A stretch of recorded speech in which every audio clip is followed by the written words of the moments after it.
Beaches are not born equal. Some are postcard-perfect havens of soft sands, warm waters, and laughter. Others, like the one that sprawled before me that evening, are remnants of forgotten places, where the wind carries whispers instead of salt and the tide ebbs with secrets instead of seashells. It was called Hollow Shore, a name that settled uneasily in my mind the moment I read it on the faded map I had found tucked in the drawer of the vacation rental. The beach had no official markers, no glossy mentions in travel brochures. Locals spoke of it rarely, and when they did, their tone grew cautious, like one speaks of a distant but vindictive relative. Perhaps that's what drew me there. I had spent years writing travel pieces, but they always felt insubstantial, like an empty shell, beautiful, but hollow. I wanted to write about a place that felt alive, even if its pulse was buried deep beneath the sand. The path to Hollow Shore was a narrow ribbon of dirt that wound through a jagged copse of trees. Their branches reached out like skeletal fingers, brushing the roof of my rented Jeep.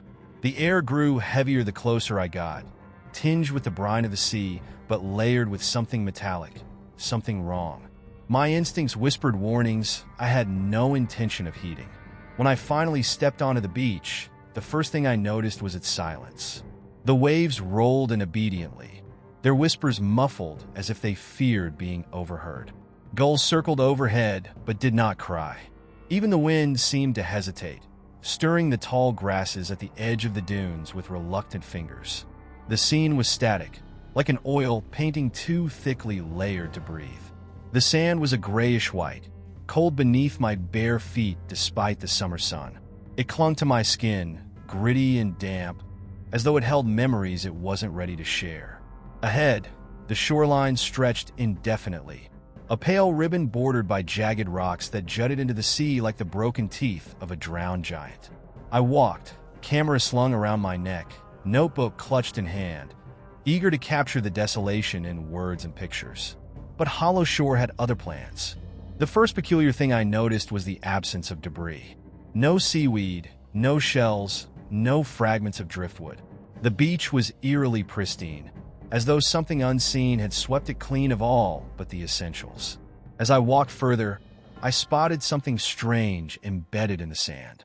It was smooth, white, and round, a seashell, I thought at first, until I crouched down and realized it was not a shell at all but a bone. It was small, about the size of a child's finger, but it made my chest tighten all the same.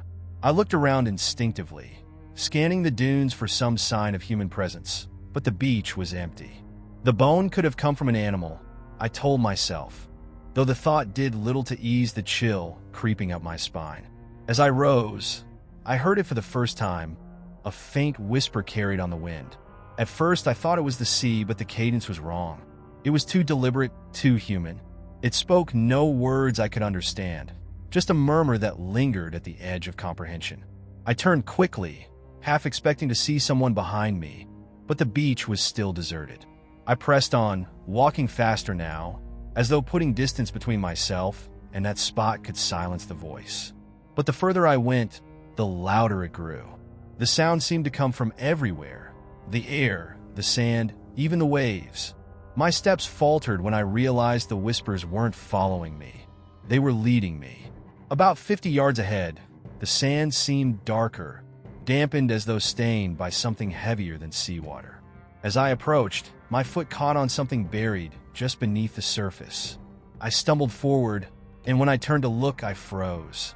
A rope, frayed and half-rotted, snaked out of the sand, trailing toward the water's edge like a lifeline abandoned by its owner. Curiosity warred with fear, but curiosity won. I grabbed the rope and began to pull, ignoring the gritty resistance of the sand. It wasn't long before the end of the rope emerged, attached to something heavy. I dug with my hands until I unearthed it, a wooden chest, warped and swollen with age, its surface etched with symbols I couldn't decipher. And then the whisper stopped. The sudden silence was more deafening than any sound. My pulse hammered in the void as I stared at the chest, my fingers trembling over its lid. Whatever secrets Hollow Shore held, I realized then, they were not meant for me or anyone to uncover. But as I pried open the chest, The whispers returned, louder now, a chorus of voices rising like a wave about to break. Hollow Shore had awakened, and I had just given it a reason to look back. The chest was a relic of decay, yet its presence exuded a strange vitality, as if the wood had roots burrowed deep into the sand. Its surface was slick, not with seawater, but with something thicker and faintly sticky. My hands recoiled at the texture, but my curiosity pushed me forward. The symbols etched into its sides shimmered faintly, though no source of light touched them.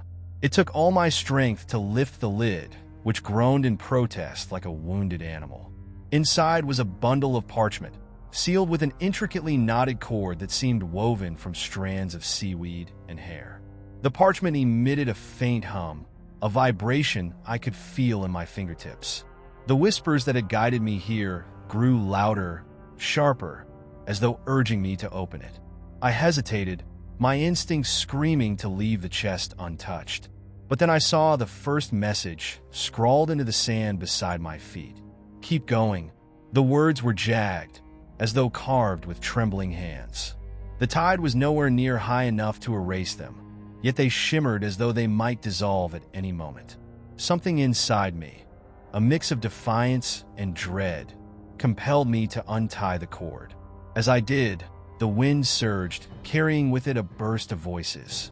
This time, I could almost make out fragments of words, disjointed and frantic. Bound, release, beware. The parchment unfurled with a sudden snap, revealing what could only be described as a map. It was no ordinary map. The lines were alive, writhing and shifting like eels trapped beneath the surface of the page.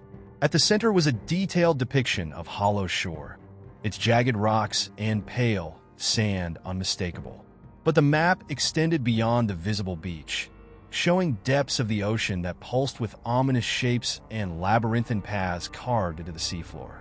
My eyes locked on a spot marked with a single symbol, a spiral that seemed to rotate as I stared at it.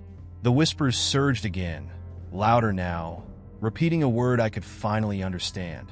Below, I looked up from the map, suddenly aware of how the beach had transformed around me.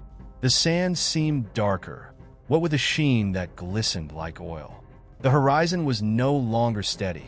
The line where sky met sea wavered as though breathing. And the tide, once silent and obedient, now roared with anger, surging toward the chest with a predatory hunger. I stepped back instinctively, clutching the parchment. The chest began to sink, the sand swallowing it piece by piece.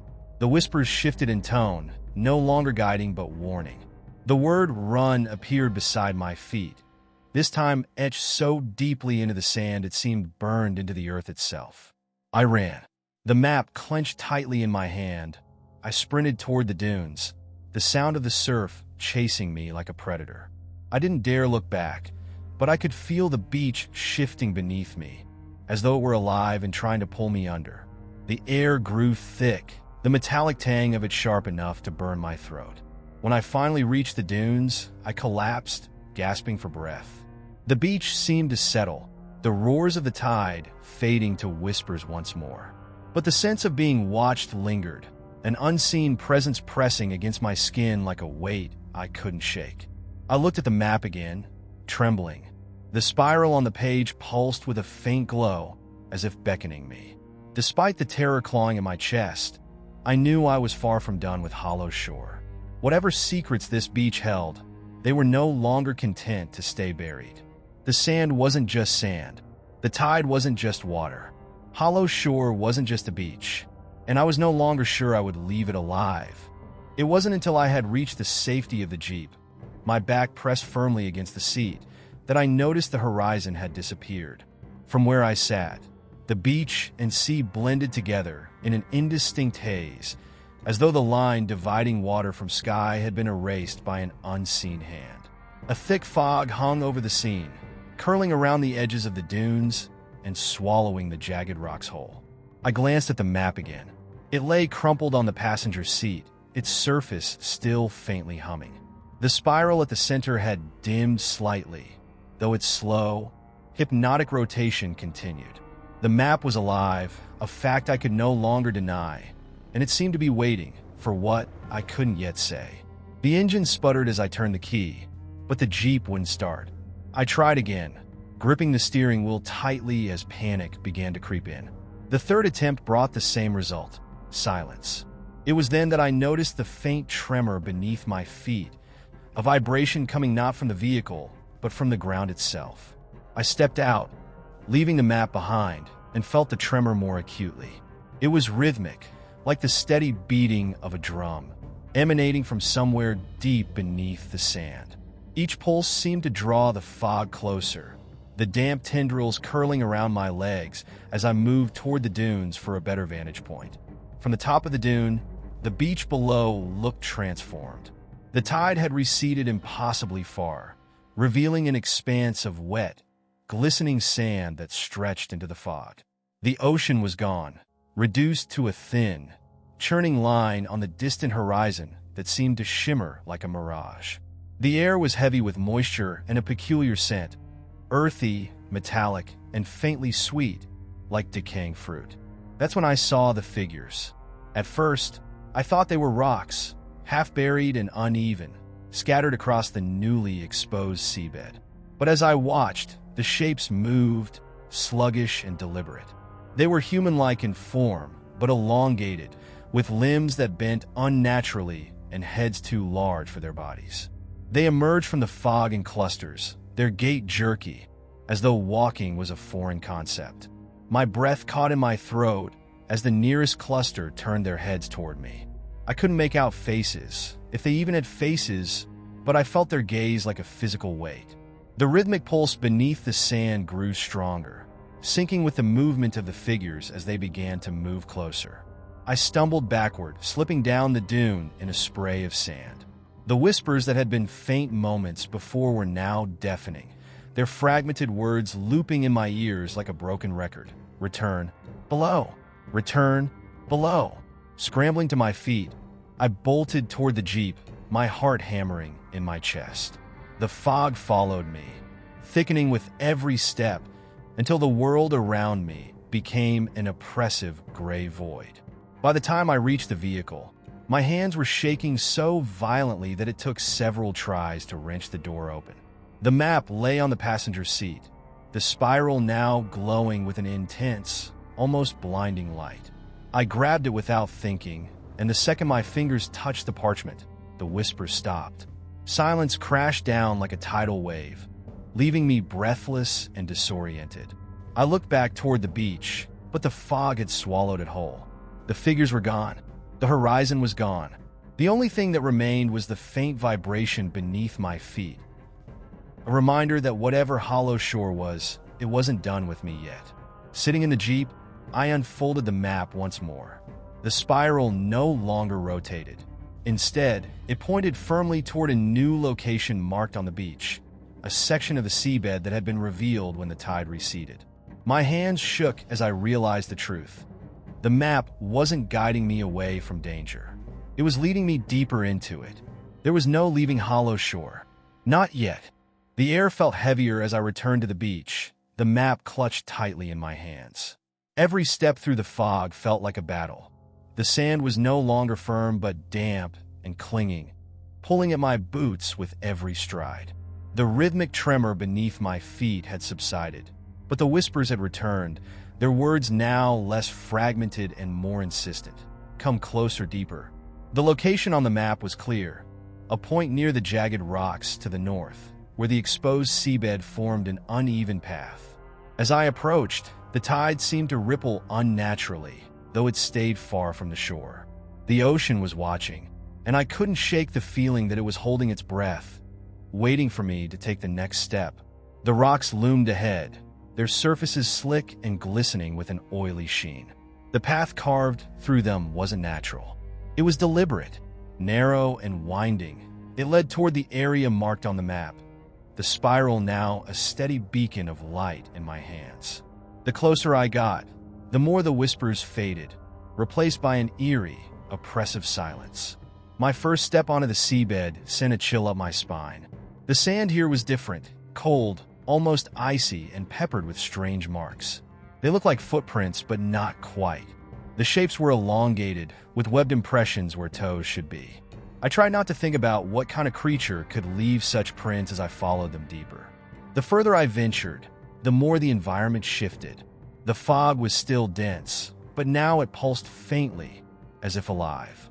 Shapes moved within it, faint outlines that disappeared the moment I tried to focus on them. The damp air carried a low hum, almost melodic, a sound that seemed to come from the rocks themselves. Ahead, the seabed opened into a wide depression, the ground sloping downward into a shallow basin. At the center of the basin was an object, a massive, jagged shard of black stone that jutted out of the earth like a monolith. Its surface shimmered faintly, as though covered in a layer of liquid, but it remained dry to the touch. I hesitated before descending into the basin. The shard radiated an unsettling energy, a force that seemed to reach into my chest and squeeze. The map in my hands began to hum, the spiral glowing brighter as I approached the stone. When I finally stood before it, the whispers returned, louder now and unmistakable. Touch awakened touch. My hand moved almost involuntarily, drawn to the stone's surface. The moment my fingers made contact, the ground trembled violently, and the air around me seemed to shatter like glass. A blinding flash of light consumed the fog, revealing the true nature of the beach. The seabed wasn't sand anymore. It was bone. The realization hit me like a wave. I was standing on a graveyard, the pale remains of countless creatures stretching as far as the eye could see. The monolith, now pulsing with an otherworldly light, seemed to draw power from the bones, their faint outlines glowing like embers. And then they moved. The bones began to shift, rising from the ground and knitting together in grotesque forms. They didn't resemble any creature I'd ever seen. Part human, part something far older and more terrifying. Their eyeless faces turned toward me, and though they had no mouths, I could feel their voices in my mind. "Welcome, Keeper." I stumbled back, my heart racing. The map, now burning hot in my hands, had changed. The spiral had vanished, replaced by a new symbol, a jagged line cutting through the center of the page, pointing further into the basin. I didn't know what I was supposed to be keeping, but the creatures seemed to believe I had a role to play. I didn't wait to find out more. I turned and ran, the whispers now deafening and filled with rage. The fog closed in around me as I fled, the ground shifting beneath my feet as though trying to swallow me whole. By the time I reached the dunes, the monolith and its guardians were hidden once more, but the sense of dread lingered. The map's new markings pulsed faintly in my hands, guiding me to yet another destination. Hollow Shore wasn't done with me. It wasn't finished unraveling its secrets, and I wasn't sure how much longer I could survive its trials. I didn't sleep that night. The Jeep offered little comfort, its metal frame groaning in protest against the unnatural stillness outside. Despite the chaos I had fled, the beach had returned to an eerie calm, the fog settling like a thick blanket over the dunes. The tremor beneath my feet was gone, replaced by a silence so complete it felt alive. I held the map under the dim glow of a flashlight, tracing the jagged line that now bisected its surface. The new mark pointed inland, away from the monolith and the skeletal horrors it had awakened. A part of me wanted to toss the map into the ocean and leave Hollow Shore behind, but I knew it wouldn't let me go so easily. Whatever had claimed this place wasn't finished with me, and I suspected it never would be. As dawn broke, or what passed for dawn in this perpetually overcast hell, the fog began to thin, revealing the faint outline of the path marked on the map. It wasn't a road or a trail, but a series of symbols etched into the sand, each one glowing faintly as though guiding me forward.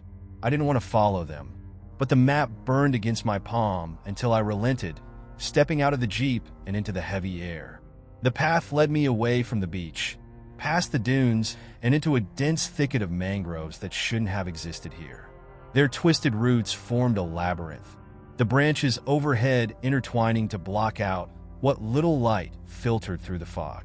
The symbols etched into the ground continued, leading me deeper into the unnatural grove. The air grew colder as I walked, the damp earth squelching beneath my boots. A peculiar sound began to echo through the trees. A low, mournful wail that seemed to come from everywhere and nowhere at once. At first, I thought it was the wind, but the sound was too rhythmic, too deliberate. It was a voice, or rather, several voices, their tones rising and falling in an eerie harmony. I stumbled into a clearing, the symbols on the ground converging at its center. There, half buried in the mud, was an old rowboat. Its wood was splintered and gray with age, yet it radiated an unsettling presence. Carved into its hull were the same spiral patterns that had adorned the map, their edges worn smooth by time. As I approached the boat, the wailing voices grew louder, their mournful song now punctuated by sharp, guttural cries. I froze, my eyes scanning the tree line for the source of the sound. The mangroves were alive with movement, shadows shifting just beyond the edges of my vision. Whatever was out there, it was circling, waiting. The map grew impossibly hot, forcing me to drop it. The moment it hit the ground, the symbols around the clearing flared to life, their glow pulsing in time with the rhythm of the voices. The rowboat began to tremble, its worn boards creaking as though something inside it was struggling to escape. I wanted to run, but the symbols formed a barrier, locking me in place. The mangroves shifted violently, their roots twisting like serpents as the shadows converged on the clearing.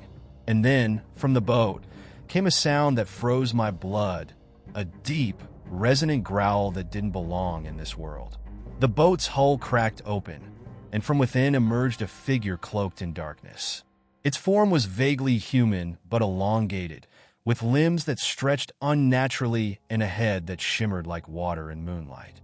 Its eyes, if they could be called that, were voids, twin abysses that seemed to draw in all light and hope. The creature spoke, its voice a cacophony of whispers and roars. The tide claims all. You are marked. Before I could respond, the creature lunged, its shadowy form enveloping me. For a moment, the world disappeared, replaced by a flood of visions. Endless oceans filled with writhing shapes, cities drowned beneath the waves, and a spiral of light spinning at the heart of it all. When I came to, I was back on the beach, the map in my hands. The fog was gone, replaced by a sky that churned with storm clouds. The ocean had returned, its tide now impossibly high, lapping at the dunes with a hunger I could feel in my bones. The map's markings had changed once again. The jagged line now pointed to the heart of the ocean, where a single word was scrawled in trembling letters. Home. Hollow Shore had delivered its warning, but it was no longer asking. It was commanding. The word home on the map felt more like a curse than an invitation. It glared up at me, etched with a trembling precision that seemed to pulse in rhythm with the pounding waves. The sky churned, a sickly green hue bleeding into the clouds as if the ocean's rage had seeped into the heavens. The tide was unnaturally high, the water licking at the dunes with an eagerness that made my skin crawl. I stood at the edge of the shoreline, the map clenched tightly in my hand, debating my next move. The logical part of me screamed to turn back, to abandon this madness and leave Hollow Shore behind. But the other part, the part that had seen the impossible, knew that leaving wasn't an option. Not anymore. The beach had changed. The familiar stretch of sand was gone, replaced by jagged rocks and tide pools that reflected the stormy sky like broken mirrors. The water wasn't its usual shade of blue, but a deep, inky black that seemed to drink in the light. The waves crashed with an unnatural rhythm, each one leaving behind strange objects, broken shells, bits of coral, and what looked disturbingly like fragments of bone. The map burned against my palm, urging me forward. The jagged line now pointed directly into the water, toward a distant point on the horizon where the sky and sea seemed to blur together. The word home pulsed faintly, as if alive, and I felt a pull deep in my chest, a compulsion to follow its command. As I stepped into the shallows, the temperature of the water sent a shock through my body.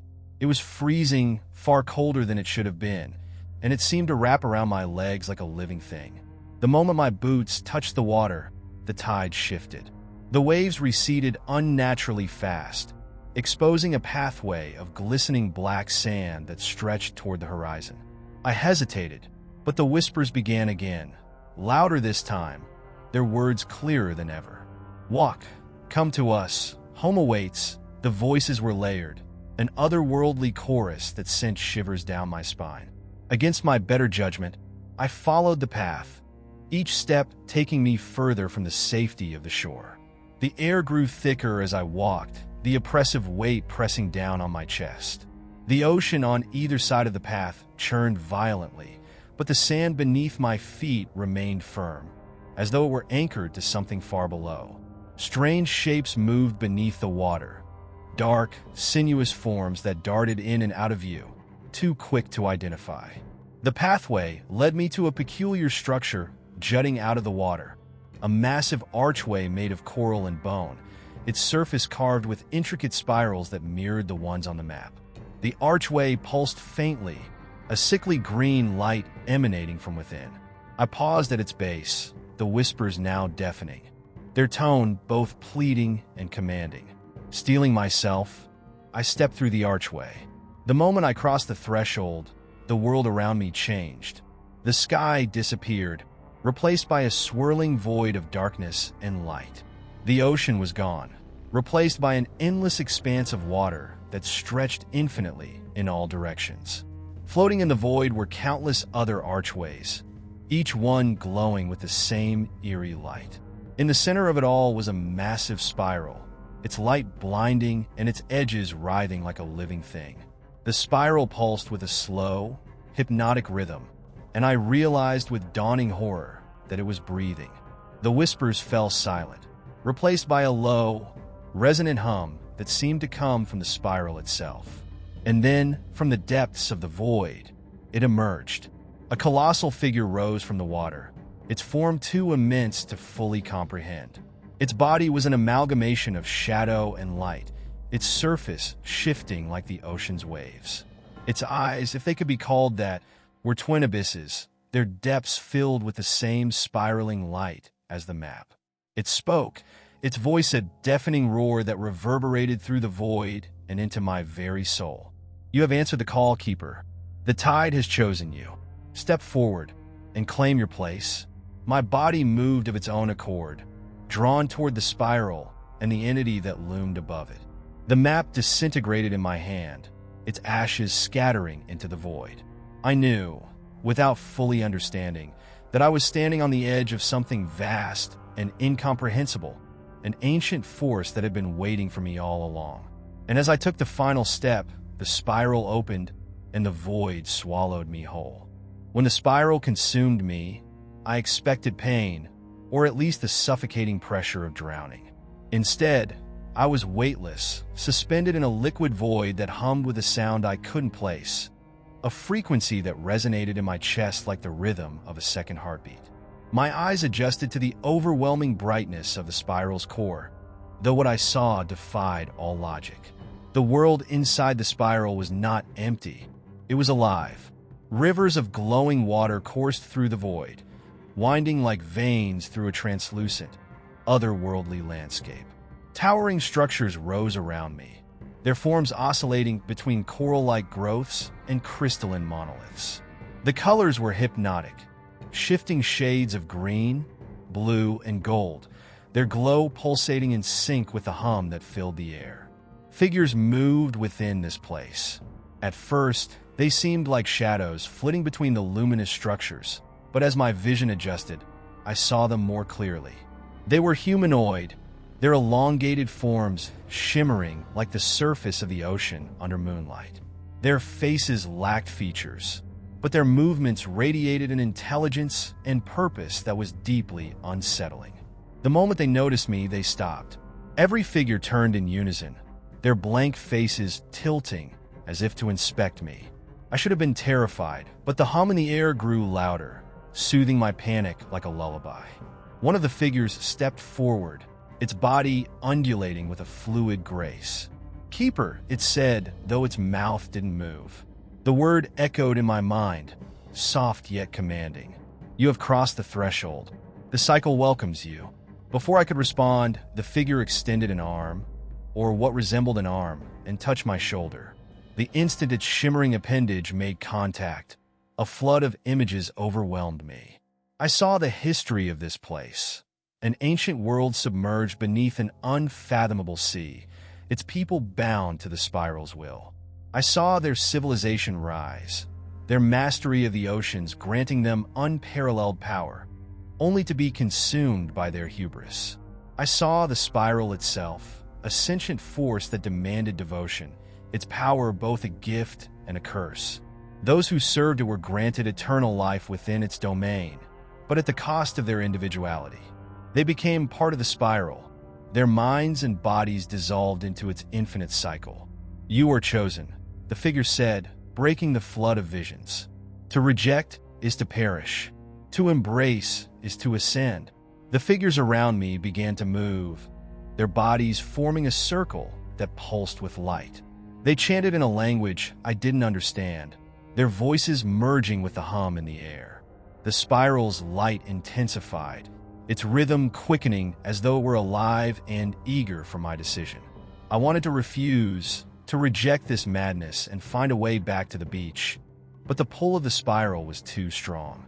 It wasn't just a force, it was a promise of understanding, of connection, of escape from the crushing isolation of the world I had left behind.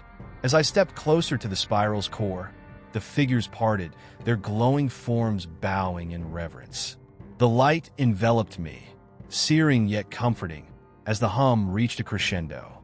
I stretched out my hand, compelled by a will that was no longer entirely my own, and touched the spiral. The moment my fingers made contact, the void exploded with light. My body dissolved into the hum, my thoughts unraveling into a million strands of energy. I felt everything, the weight of the ocean, the whispers of the tide, the lives of those who had come before me. And yet, I was still myself, floating within the spiral's infinite embrace. The figure's chant faded, replaced by a single, resonant voice that spoke from within the core. You are the tide now. The cycle turns, and you will guide it. And as the spiral's light dimmed, leaving me suspended in its endless flow, I realized the truth. There was no escaping Hollow Shore, no leaving the spiral's grasp. I was no longer a visitor, but a part of this ancient, eternal force. I was the tide, and the tide was me. Emerging from the spiral's embrace was both a birth and a death. I found myself once again on the beach, but the air tasted different, thicker, metallic, as if tinged with the weight of another reality. My body felt alien, as though I were wearing a second skin. The sand beneath my feet no longer shifted naturally. It pulsed, faintly alive, echoing the rhythm of the spiral. The ocean stretched before me, but its surface was no longer serene. The water writhed like a living entity, the waves moving in patterns too precise to be random. Dark shapes darted beneath the surface, those same sinuous forms I had glimpsed before. They felt closer now, their presence like a distant whisper in my mind. I looked down at my hands. They glowed faintly in the dim light of the overcast sky, the same shifting hues as the figures within the spiral. My veins coursed with an iridescent shimmer, and my fingertips left faint trails of light in the air when I moved them. I was still me, but something fundamental had changed. The voices returned, softer now, no longer chaotic whispers, but a unified, clear presence. You carry the tide within you, Keeper. The cycle begins anew. Their words settled over me like a command, though I could feel no malice in their tone, only expectation. Turning back toward the dunes, I noticed the map lying in the sand, impossibly intact. The jagged line had shifted yet again, leading away from the water and toward the interior of Hollow Shore. The word home had faded, replaced by another, anchor. The weight of the word pressed against my chest.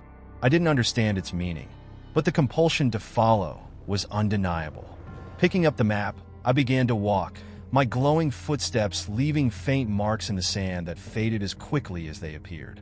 As I climbed the dunes, the beach behind me seemed to shrink, the horizon warping as though the world were bending in on itself. Hollow Shore's landscape unfolded before me, its familiar features now tinged with subtle wrongness. The shacks by the pier leaned at impossible angles, their shadows stretching far beyond the limits of the sunlight. The town's narrow streets, once lined with weathered wooden signs, now bore carvings of spirals, etched deeply into the walls. The townspeople were nowhere to be seen.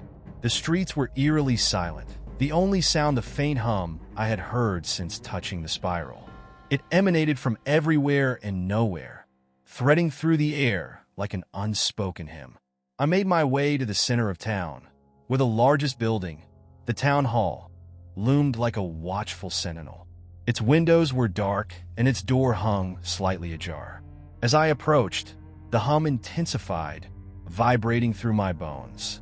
The map's jagged line pointed directly at the building, its glow pulsating in time with the rhythm. Inside, the air was thick and cold, the shadows clinging to the walls like living things. The room was empty save for a single object in the center, a pedestal carved from the same coral and bone material as the spiral's archway. On top of the pedestal rested a large conch shell, its surface spiraled and gleaming with an otherworldly light. The voices returned, louder this time, their tone insistent. Anchor the tide. Fulfill the cycle. I stepped forward, drawn to the shell, my hand trembling as I reached out to touch it. The moment my fingers brushed its surface, a wave of energy surged through me, flooding my mind with images. I saw the history of Hollow Shore, the settlers who had discovered the spiral and sought to harness its power, the rituals they performed to maintain balance, and the chaos that ensued when they failed. The conch shell was the anchor, the point of connection between the spiral's domain and the physical world. Without it, the tide would rage unchecked, consuming everything in its path. But anchoring it required a keeper, someone to bind their essence to the shell and serve as the bridge between worlds. I realized then what the spiral had chosen me for. This was my purpose, my burden. The tide wasn't just a force. It was a cycle of destruction and renewal, and I was now its steward. As I lifted the conch shell, the hum reached a crescendo, and the world around me dissolved into light. For a brief moment, I felt both infinite and infinitesimal. My consciousness spread across the spiral's endless expanse. And then, with a sudden, jarring finality, the light faded, leaving me alone in the silent room, the conch shell cradled in my hands. The hum was gone, replaced by a heavy stillness. I knew the tide had been anchored, for now, but I also knew this was only the beginning. The cycle would continue, and I was bound to it just as Hollow Shore was bound to the spiral. And as I stepped out of the town hall into the dim light of the overcast sky, I couldn't shake the feeling that the spiral was watching, waiting for the next turn of the tide. The silence in Hollow Shore was a deafening absence. The town had always carried the usual sounds of life. Waves crashing against the distant pier, gulls cawing in the wind, and the occasional creak of old wooden structures as they settled into the earth. Now, it was as if the air itself was holding its breath, waiting for something to shatter the stillness. I stood in the middle of the deserted street, the conch shell still in my hands. Its surface was cold, unnaturally so, and each spiral carved into its gleaming form seemed to pulse faintly, as if alive. It wasn't just an object. I could feel its weight beyond the physical. The voices had gone quiet since I'd left the town hall, but their presence lingered, faint as the memory of a dream. The map had shifted again. It lay open on the ground, the jagged line no longer glowing, but etched more deeply into the parchment. It pointed toward the cliffs on the edge of town, where the land broke off into jagged rocks that plunged into the churning sea. Below those cliffs lay the tide pools, places locals often avoided, whispering of strange phenomena that couldn't be explained. Drawn by both curiosity and an unshakable compulsion, I followed the map's direction. As I moved through the streets, I noticed subtle changes in the environment. The shadows cast by the buildings seemed sharper, more pronounced, and the sky above was darker than it should have been, though no storm clouds loomed. Time itself felt uncertain, each step carrying me further into a place that seemed increasingly detached from reality. The cliffs rose before me, their sharp edges like jagged teeth against the horizon. The air here was colder, biting at my skin and sending shivers down my spine. Below, the tide pools glimmered faintly, their surfaces reflecting not the dull gray sky, but something deeper, shades of green and gold that mirrored the spiral's colors. The descent to the tide pools was treacherous.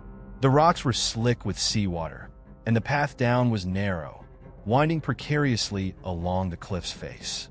As I made my way, I became aware of a sound growing in the distance. It wasn't the roar of the waves or the cry of seabirds, but something deeper, a low, resonant hum. It matched the rhythm I had come to recognize, the heartbeat of the spiral. When I finally reached the tide pools, the hum became overwhelming, reverberating through my body like the vibration of a struck bell. The pools themselves were not what I expected.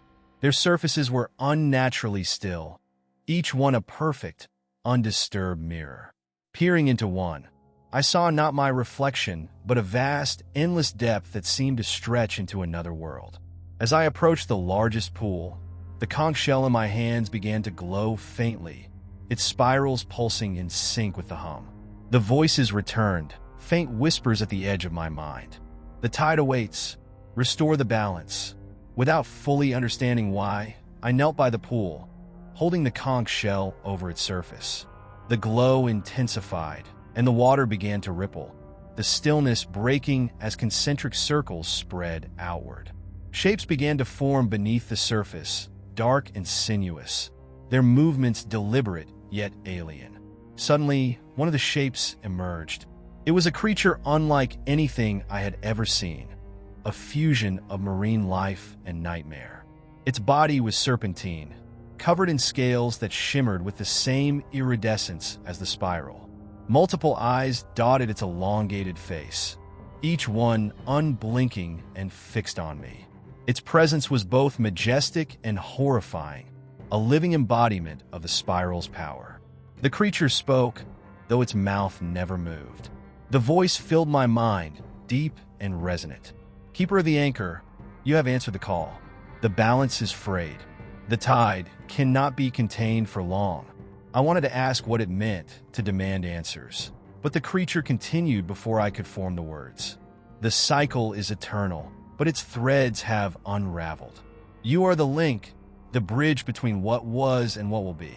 Restore the balance, or all will be consumed. The creature's words weighed heavily on me, their meaning unclear, but their urgency undeniable.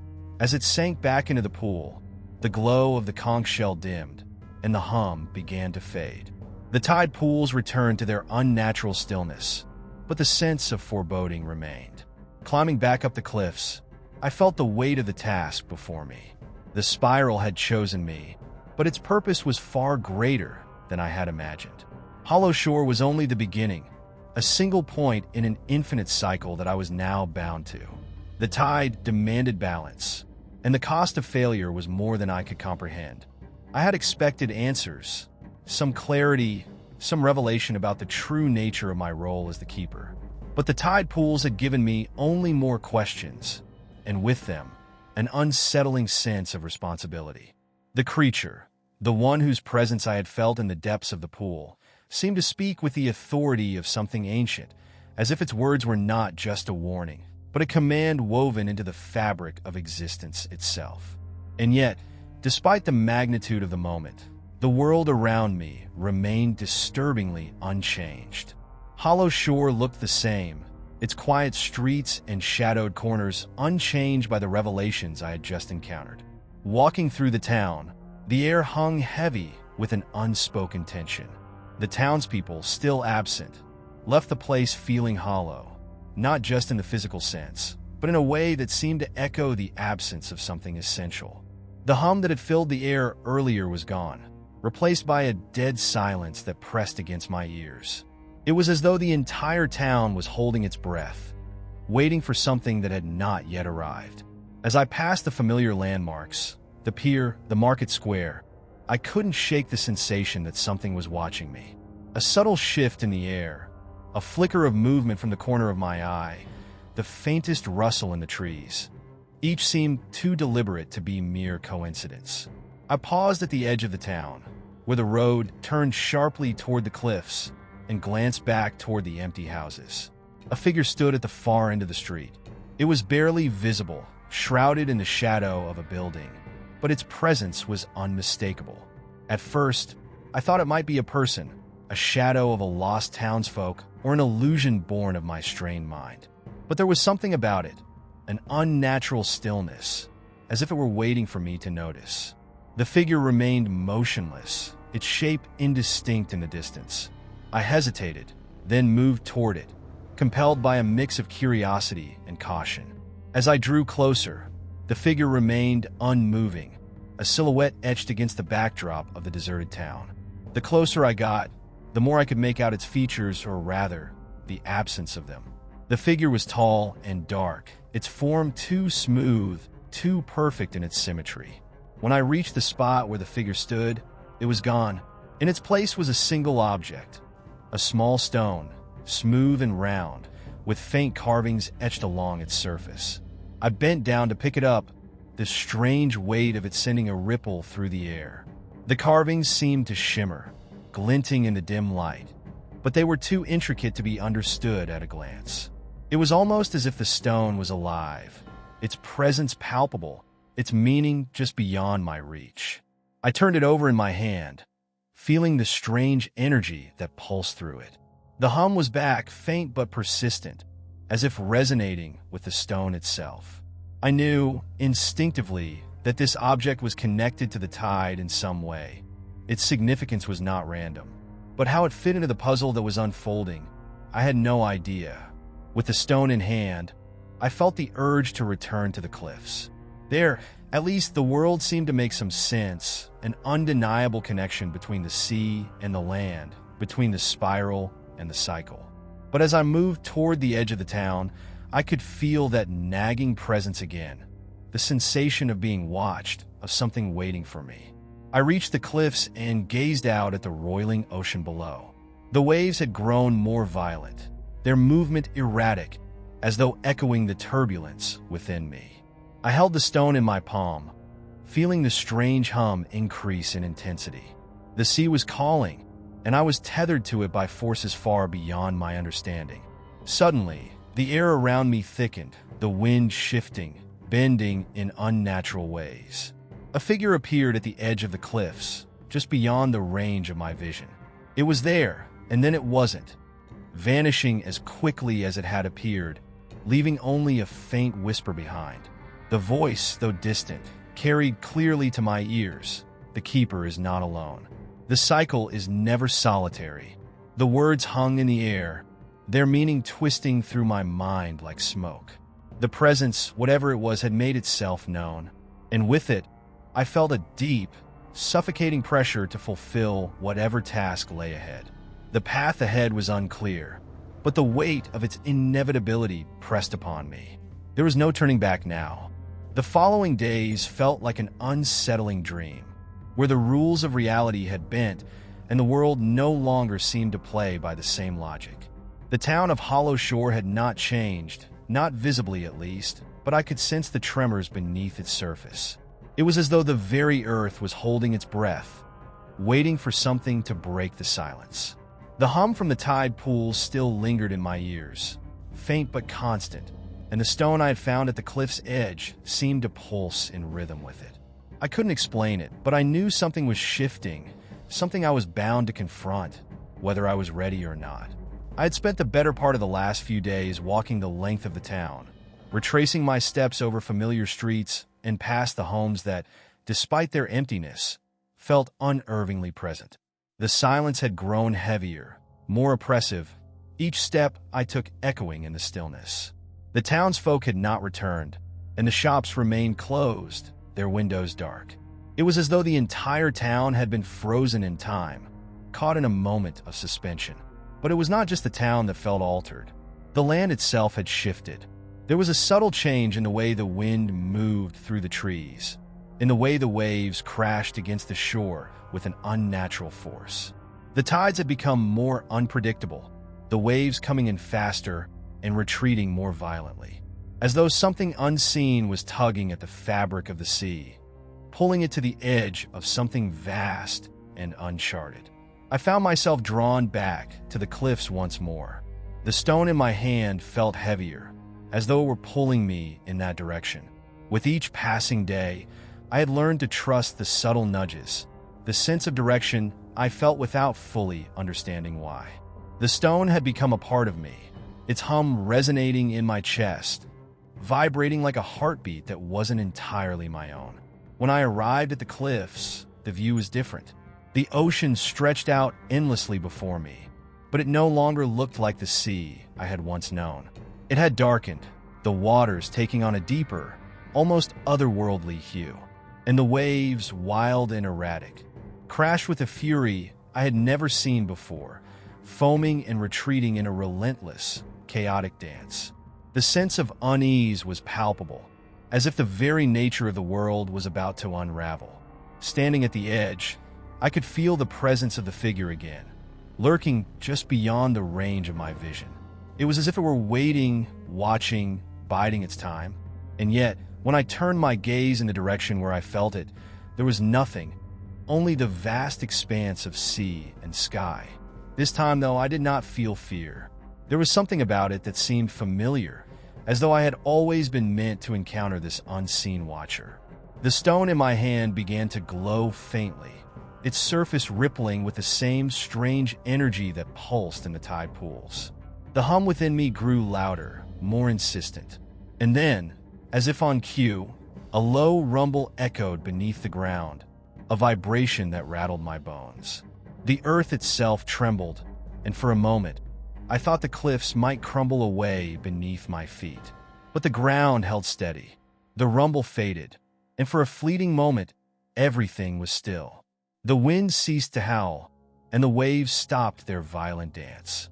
I stood there at the precipice of the cliffs, holding the stone in my hand, wondering if I was standing on the edge of something far more ancient and dangerous than I had ever imagined. As I peered out at the ocean, the horizon seemed to shift. The waters seemed to part, revealing something beneath the surface, something massive, a shape too vast and ancient to comprehend. It was as though the sea had opened a window into another realm, one I was not yet ready to understand. The hum within me reached a crescendo, my body vibrating with the force of it. And then, just as quickly as it had appeared, the vision was gone. The sea closed in around itself, the horizon returning to its natural state, and the waves resumed their chaotic rhythm. The stone in my hand ceased glowing, its hum fading into silence. But the feeling, the sensation of something immense just beyond reach, lingered. I turned away from the cliffs, my heart pounding in my chest. The path ahead was becoming clearer, but more terrifying with each step. Whatever force had awakened within Hollow Shore, it was pulling me deeper into its grip. The question was no longer if I could control it, but whether I even wanted to. What had been set in motion could no longer be undone. The only thing left was to find a way to face it and pray that I could survive the storm that was coming. The days after my encounter with the ocean had a strange, distorted quality. Time seemed to bend in ways that didn't make sense. Hours felt like minutes, and minutes stretched into hours. My sense of reality was beginning to fray at the edges, the steady hum in my chest never ceasing, always there, like an ever-present reminder that I was no longer walking the same path I had once known. The world had shifted, yes, but I felt something deeper, something hidden beneath the surface, just beyond my understanding. And whatever it was growing stronger. The townspeople remained absent, their homes unchanged, as though the very act of their disappearance had been frozen in time. No word had come from the outside world, and the radio in the old lighthouse, the only connection to the outside, had been eerily silent. It was as if Hollow Shore existed in a separate, isolated realm now, cut off from everything and everyone. And I, for reasons I still could not fully comprehend, was its keeper. But the stone I had found on the cliffs, it pulsed with purpose now. No longer just a weight in my hand. It had become something more, a conduit to something ancient and unknown. Each time I held it, I felt a pull toward the tide pools, the source of that strange hum that had consumed my thoughts. It was as if the stone were guiding me, showing me the way to something that had been buried for far too long. The sensation was intoxicating and terrifying in equal measure. One morning, I decided to return to the beach. The stone felt unusually warm in my palm, as if reacting to something it sensed in the air. I followed the familiar path to the shore, the same route I had taken countless times before. But today was different. The wind had changed. It wasn't the gentle breeze I had grown accustomed to. It was sharp, biting, carrying with it an unfamiliar scent, something salty and metallic, like the taste of blood on the tongue. As I approached the tide pools, I noticed the air was heavier. The very atmosphere seemed thick with an energy I could not explain. The rocks, normally slick and cold beneath my feet, felt almost alive, warm to the touch, as though they were resonating with the stone in my hand. The hum was stronger here, vibrating in my bones, urging me forward. I approached the largest pool, the one that had first given me that sense of dread. The water was still, unnaturally so. It was a deep shade of black, reflecting nothing. No sky, no light, just a void. The hum that emanated from the stone pulsed in time with the darkness within the pool. There was something in there, something waiting. Suddenly, a wave of dizziness overcame me. The air seemed to warp around me, twisting and stretching like a mirage. The ground beneath my feet seemed to move, as if the earth itself was shifting. I staggered, gripping the stone tightly, trying to steady myself. That's when I saw it. From the depths of the pool, something began to emerge. It was slow at first, an outline forming in the blackness. A shape, something large, ancient, and powerful, rising from the water. I felt a surge of terror and awe wash over me. The figure was not human, not in any way I could recognize. It was like a great, shadowy beast made of darkness and water, its form fluid and ever-shifting, too vast to comprehend. And yet, it seemed to know me. Its presence, its gaze, fixed on me with an intensity that froze my blood. I wanted to run, I wanted to scream, but my body betrayed me. The hum from the stone had merged with the pulse of the creature, and in that moment I realized that I was not just witnessing this entity, I was a part of it. The keeper was never a solitary figure. I had always been connected to this thing, this ancient force beneath the waves. It had waited for me, and now it was awakening.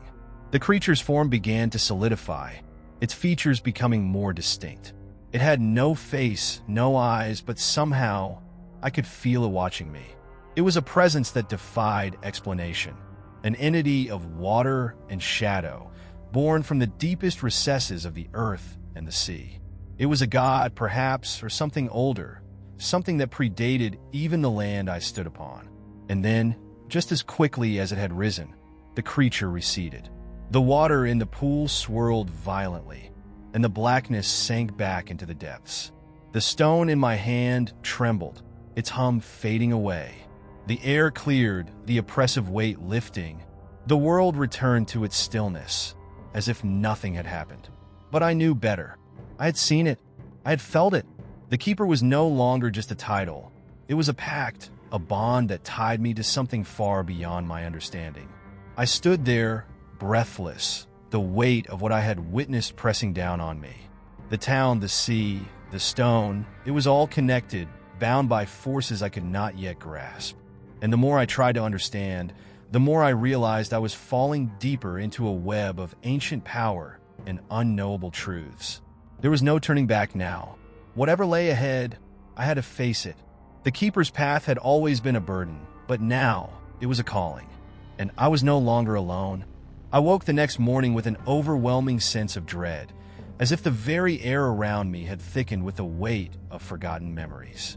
The events of the day before, the creature, the stone, the hum, seemed almost surreal in the clarity of daylight, like a nightmare that had lingered too long in my mind.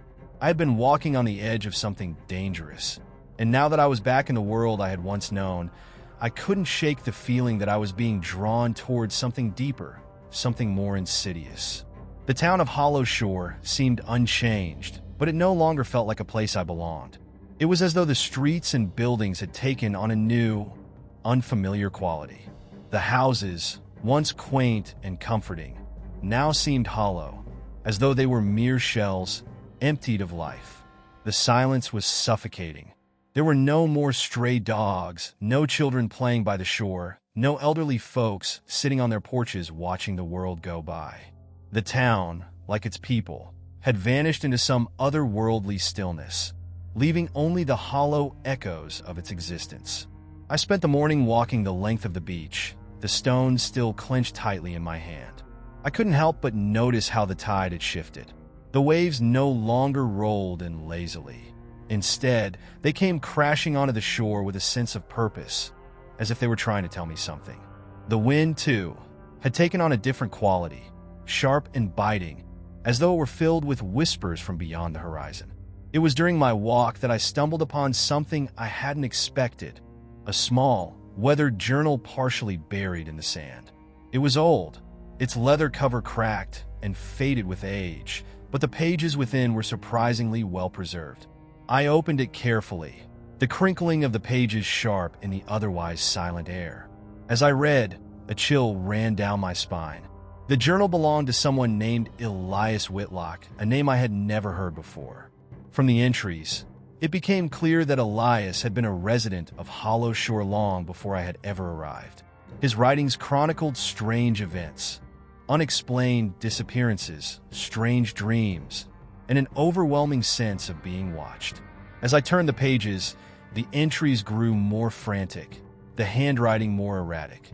Elias spoke of a creature beneath the sea, one that had existed long before the town had been founded. According to his journal, the creature was not merely a beast, but an ancient force that had been waiting for the right time to awaken. The stone I had found on the cliffs was no accident, he wrote. It was a key, a beacon that would call the creature to the surface. He warned that once the creature was fully awakened, there would be no stopping it. The town would fall, and the sea would reclaim everything. I paused, my breath caught in my throat. The journal described events eerily similar to my own experience. The strange hum, the dark shape in the tide pools, the overwhelming sense of being part of something larger than myself. Was Elias Whitlock trying to warn me? Or had he been another victim of the creature's awakening, lost to the same fate that seemed to be drawing me in? I continued reading, my hands trembling as I flipped through the pages. The journal detailed his descent into madness as the creature's presence grew stronger. He wrote of hearing voices, whispers in the wind, commands in the crashing of the waves. He spoke of the creature's power, how it would consume everything in its path, leaving only the echoes of the past to haunt the land. And then, in the final entry, Elias wrote something that stopped me dead in my tracks. The stone is the key, but it is also the curse. Whoever holds it will be bound to the creature, bound to the sea. There is no escape. I closed the journal slowly, the weight of its words sinking in. There was no escape. The creature, the force beneath the waves, was real. And it was not just something I had stumbled upon. It had been here long before me, waiting, watching. The stone was not just a beacon, but a curse, one that I had unknowingly taken on.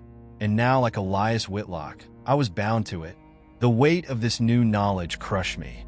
My heart pounded in my chest as I looked out at the sea, its waves crashing violently against the shore. I could feel the presence of the creature once again, lurking just beneath the surface, its influence growing stronger with each passing day. The hum within me pulsed, louder now, urging me forward, but I was no longer sure I wanted to answer its call. I had always believed in the idea that knowledge was power, but in this case, I realized that some truths were better left unknown. I was no longer just a witness to the events unfolding in Hollow Shore. I was part of them. I had crossed the line, and there was no turning back. The creature was coming, and with it, the darkness of the past.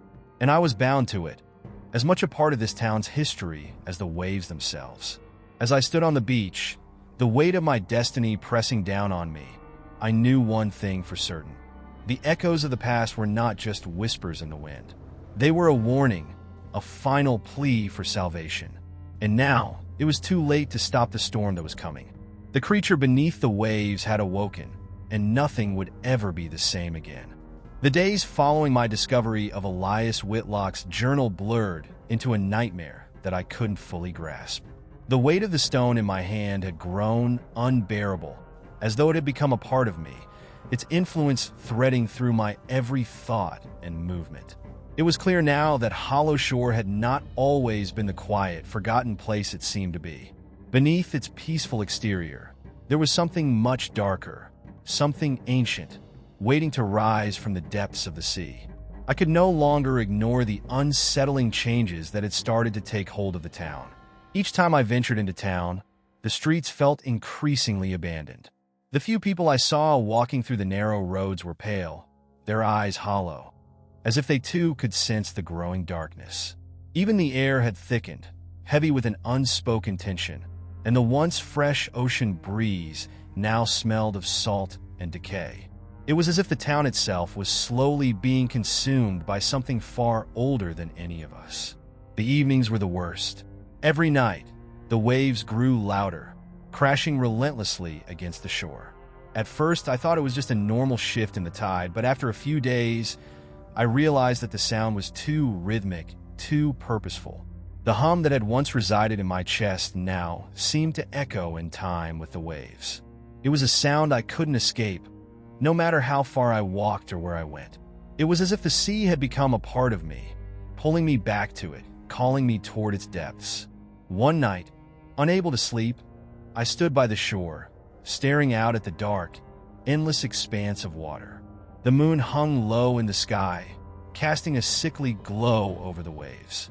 It was then that I saw it, a dark shape, rising slowly from the depths. For a moment, I thought it was my imagination, that the sleepless nights had finally caught up with me. But the shape continued to rise, the water rippling around it as if something immense and powerful was surfacing from the ocean floor. I stumbled back in panic, my heart racing in my chest. My instincts screamed at me to run, to flee from the shore, but I couldn't tear my gaze away from the figure. The creature beneath the waves had emerged, and in that moment, I knew there was no turning back. It was real, and I had somehow awakened it. The realization was overwhelming, but it was also oddly comforting. I was no longer a passive observer. I was a part of its awakening, a link in a chain that had been centuries in the making. I spent the following days in a haze of confusion and terror. I could no longer ignore the strange phenomena that had been happening around the town. The once peaceful beach had transformed into something menacing. Every time I walked near the shore, I could feel the water pulling at me, as though it was trying to drag me into the depths. And it wasn't just the sea. The town had taken on a strange, warped quality. Buildings shifted when I wasn't looking, alleyways seemed to lead nowhere, and faces in the crowd would momentarily turn into something other. The people of Hollow Shore were not just changing, they were vanishing, their very presence flickering in and out like fading memories. The creature had not come alone. It was bringing something with it, something more terrifying than I could have ever imagined. The shadows in the streets seemed to grow longer with each passing day, and the night carried a weight that I could feel pressing against my skin. I had become a part of the town's curse, bound to it just as Elias Whitlock had been, and there was no way to break free. The hum in my chest had become unbearable, louder now, always calling me back to the shore. I knew I had to leave Hollow Shore, leave the stone, leave everything behind. But as I attempted to pack my belongings, a strange force held me in place. The air around me grew thick, and I found myself staring out the window at the waves, hypnotized. The pull of the ocean was too strong, too compelling. The journal had warned me that there was no escape, but I hadn't believed it. I had thought I could outrun the curse, that I could leave it all behind. But now I understood. The creature had claimed me, and there was no getting away from it. The people who remained in the town were not the same anymore. They had become hollow, empty shells of their former selves. They moved in a dazed, robotic manner, repeating the same tasks over and over again, as if they were bound to the rhythm of the sea itself. It was a chilling sight, one that made me question whether I too had become like them. caught in a loop, unable to break free from the call of the waves. It wasn't long before I realized that I wasn't alone in my struggle. As I wandered the streets, trying to make sense of the chaos around me, I came across a figure, one I had seen before in my dreams. It was a woman, her face twisted in agony, her eyes pleading for help. I had seen her face in the reflections of windows, in the ripples of the water, and in the fleeting moments when I wasn't looking. She was someone who had once lived in Hollow Shore, someone who had become a victim of the creature's rise. And now, it seemed, she was reaching out to me, urging me to understand. She spoke of a time long before Elias Whitlock, of a curse that had been placed on the town long ago, one that had been sealed beneath the ocean. The stone I held was a key, yes, but it was also a trap, and those who touched it were marked to suffer the creature's wrath. The town was never meant to be free from its influence. The creature had always been there, waiting, hidden beneath the waves, and now it was awakening once more. And once it rose, there would be no stopping it. Hollow Shore was destined to drown, and all who lived there would be claimed by the sea. The woman's voice faded as quickly as she appeared, leaving me alone once more, staring out at the endless, unforgiving ocean. The hum in my chest had become deafening, a sound that felt like it was vibrating through every fiber of my being. The creature was close now. I could feel it. It wasn't just coming for the town, it was coming for me. And in that moment, I understood. There was no escape from the tide, no escape from the creature. I was bound to it, as much a part of it as the waves that crashed against the shore. As the days stretched on, the atmosphere in Hollow Shore grew, increasingly suffocating. The once tranquil town was becoming a grotesque version of itself, its decay more apparent with each passing moment. The people seemed to have lost all sense of individuality, their movements mechanical, eyes glazed over, as if they were all slowly being absorbed by the curse that had been resurrected. I had become one of them, or perhaps I was never truly separate. The hum in my chest was louder now, a constant presence, vibrating deep within my bones, urging me to the shore, to the water. I could no longer pretend to ignore what was happening. The more I tried to fight it, the stronger the pull became. The ocean's call was irresistible, a sound that clawed at my very soul, drawing me closer to its endless depths. The creature beneath the waves had not just risen. It had begun to speak to me in whispers, in fleeting images, in fleeting dreams.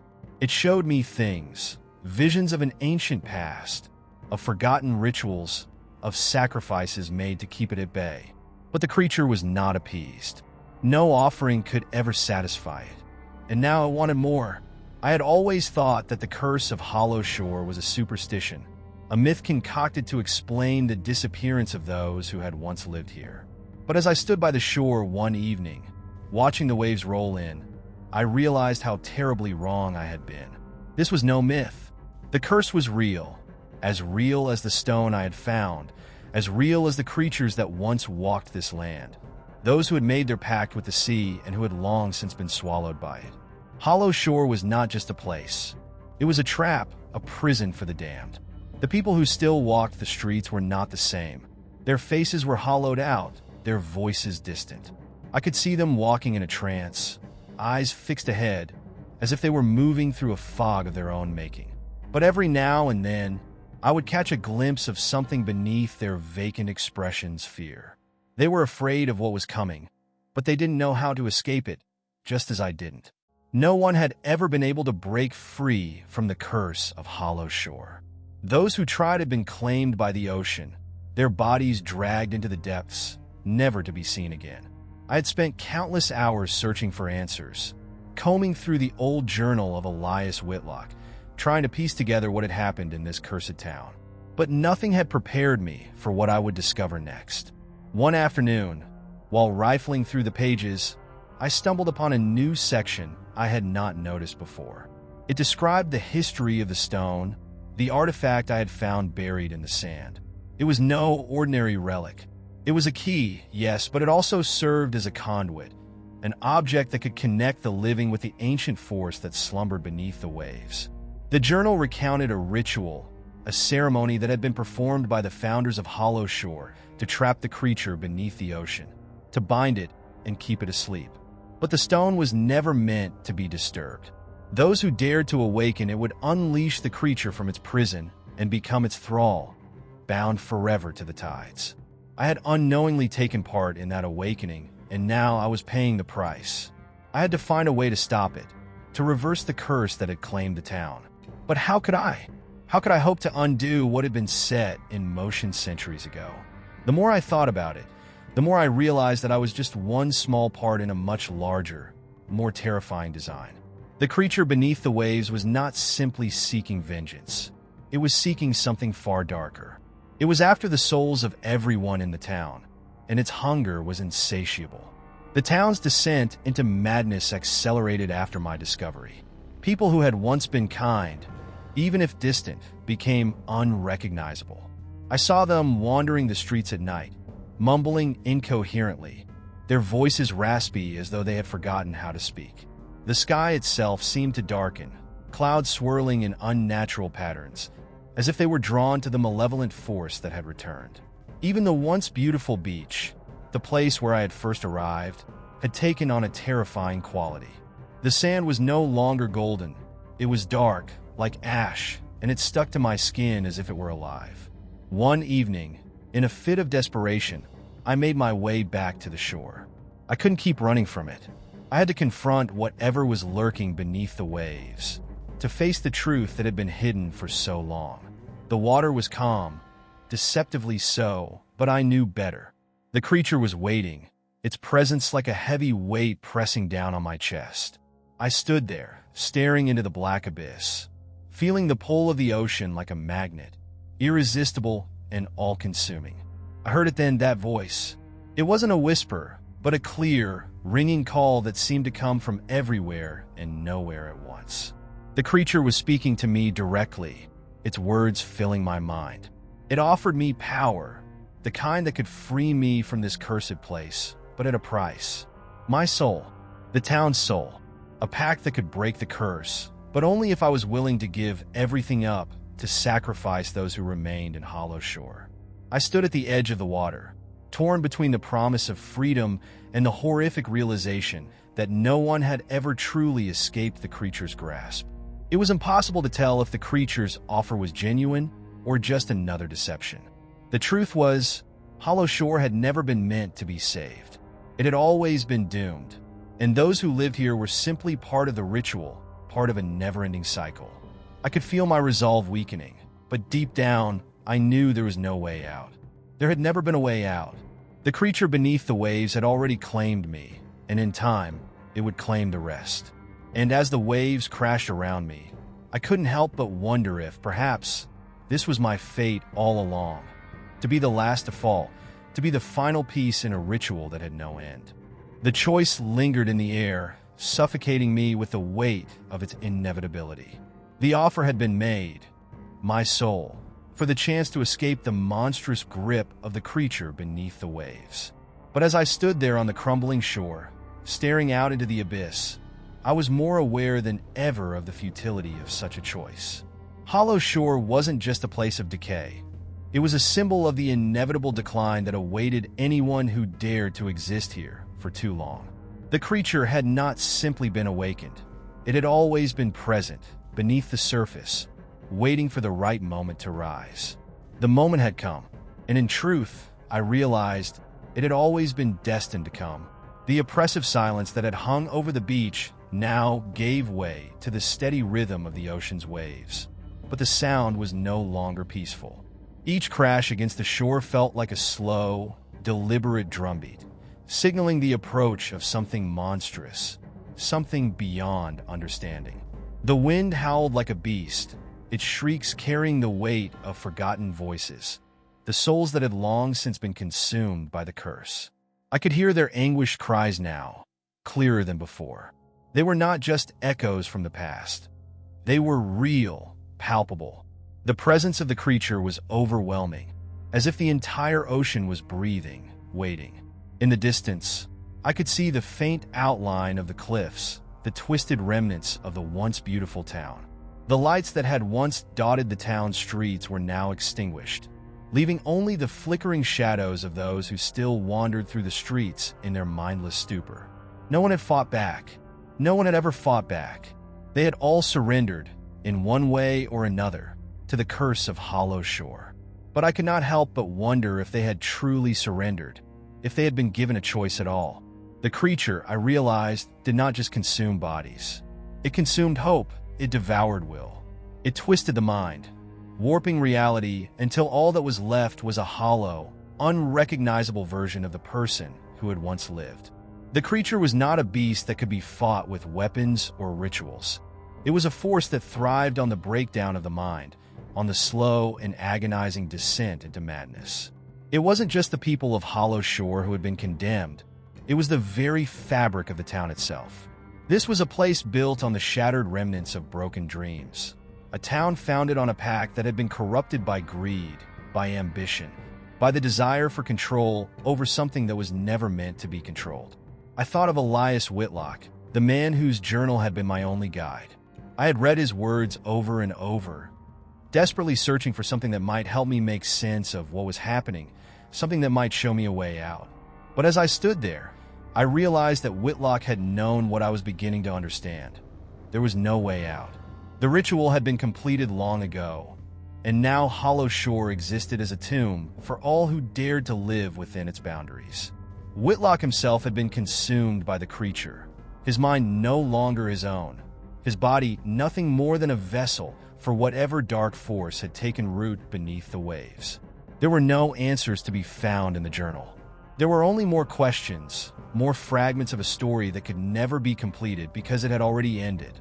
And yet, the worst part was that I knew, deep down, I was already too far gone to turn back. The creature had touched me, reached into my mind, and I could feel its presence there, gnawing at the edges of my thoughts. It wasn't just the town that had been cursed, it was me. I was as much a part of this nightmare as any of the others, as much a part of its endless cycle of suffering. I tried to fight it, tried to resist the draw of the ocean, but my body betrayed me. My feet moved on their own, taking me closer to the water. I could feel the sand beneath my feet growing softer, the air growing heavier, thick with the scent of salt and decay. The waves seemed to beckon, stretching farther and farther, as if they were reaching out for me, eager to drag me into their depths. I looked down at the stone, the artifact that had once seemed like such an innocent relic, but now it pulsed with an eerie energy. It had been a key, a gateway, and I had opened it without even realizing the consequences. A sick realization washed over me. I had never truly been in control. The creature had been guiding me, pulling my strings from the very beginning. Every decision, every choice I had made had been nothing more than a part of its plan. I had been a pawn in a game that had no winner. The waves crashed against the rocks, a harsh reminder that the sea, like the curse itself, was unrelenting. It was always there, waiting for the right moment, and now that moment had come. The ocean was alive now, a pulsing mass of darkness and movement, its surface rippling with unseen forces. I could hear the creature again, its voice louder now, more insistent. It was calling me, calling for me to surrender fully, to give myself to the depths. There was no use in resisting any longer. The truth was undeniable. I had been claimed. There was no way to fight it. The curse of Hollow Shore was inescapable, and now it had taken root in me, just as it had in the town, just as it had in the hundreds before me. The waves seemed to swell, reaching higher, pulling me into them, and I no longer had the strength to fight back. My body moved of its own accord, drawn toward the ocean's embrace.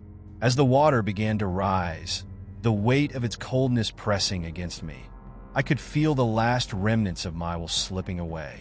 The voices of the lost echoed in my ears, their cries fading as I descended further into the blackness.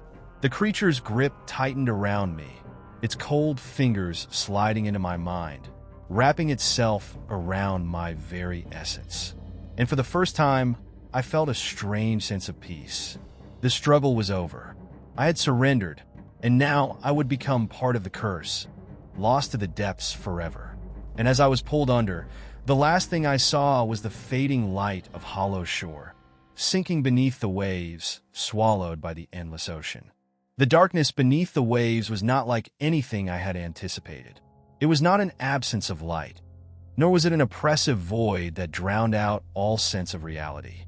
Instead, it was a strange, suffocating presence that seemed to stretch on forever. As I sank deeper, I felt the pressure of the water, its cold tendrils wrapping around my limbs, dragging me into an unseen abyss. But the strangest sensation of all was the feeling of being watched, not by the creature itself, but by something far older, far more ancient, that lingered in the deep. The weight of time pressed upon me, and in that silence, I heard whispers, soft, guttural, unintelligible whispers that seemed to speak directly into my mind. I had thought that surrendering would bring an end to my suffering, but I was wrong. The moment my body slipped beneath the water's surface, I realized that the true horror lay not in the creature's grip, but in the endless depths of the abyss it called home. I was no longer a person, no longer someone struggling to survive. I was a part of the dark, timeless force that had been lurking beneath the waves long before I had ever set foot on Hollow Shore. And I could feel the pull of that force, the undeniable call to become one with it, to be lost to the depths forever. The creature, or whatever it truly was, had never intended to simply devour me. It had never sought to tear me apart physically or mentally. No, its purpose was far more insidious. It sought to erase my identity, to erase everything that made me human. I felt it working on me now, like 1,000 tiny threads being pulled from my very soul, each one unraveling the essence of who I was. It was not pain I felt, but a strange emptiness sensation of fading, as though my consciousness was being eroded, layer by layer, until only a hollow shell remained. The deeper I descended, the more I realized that this was not merely an underwater cavern or some forgotten ruin of the sea. This was a place outside of time, a place where the rules of the world I had known no longer applied. It was as though I was floating between worlds, between realities where nothing was solid and nothing made sense. The water around me grew colder, but it wasn't just the physical coldness that seeped into my bones. It was the coldness of the place itself, of the place where forgotten souls were pulled, where they wandered in an endless cycle of despair and oblivion. I felt an overwhelming sense of isolation, as though I was the only one left to experience this descent. The town of Hollow Shore, the people I had once known, the choices I had made, all of it had faded into nothingness. Here, there was no past, no future, only the present moment, stretching on forever, filled with the whispers of the lost. Their voices blended into a single, indistinct hum, and yet I could not escape them. They spoke of their regrets, their sorrows, their failed attempts to fight back. They spoke of their surrender, as though they too had given in, become part of something far beyond their comprehension. And yet, despite the overwhelming sense of loss, there was a strange sense of belonging. The longer I lingered in the depths, the more I realized that I was no longer entirely human. I had given myself over, as countless others had done before me, and now I was part of something greater, something darker. The pain of being pulled apart had stopped, replaced by a numbing acceptance. This was what I had chosen, what I had been destined for. The town, the creature, and the curse. It was all one and the same, a singular force that consumed, that devoured, that obliterated. For a brief moment, I wondered if there was a way back. If I could somehow claw my way to the surface and escape the depths, escape the pull of the creature. But the thought felt distant, unimportant. The notion of escaping seemed foolish, naive even. What was there to go back to? Hollow Shore had already swallowed everything it could.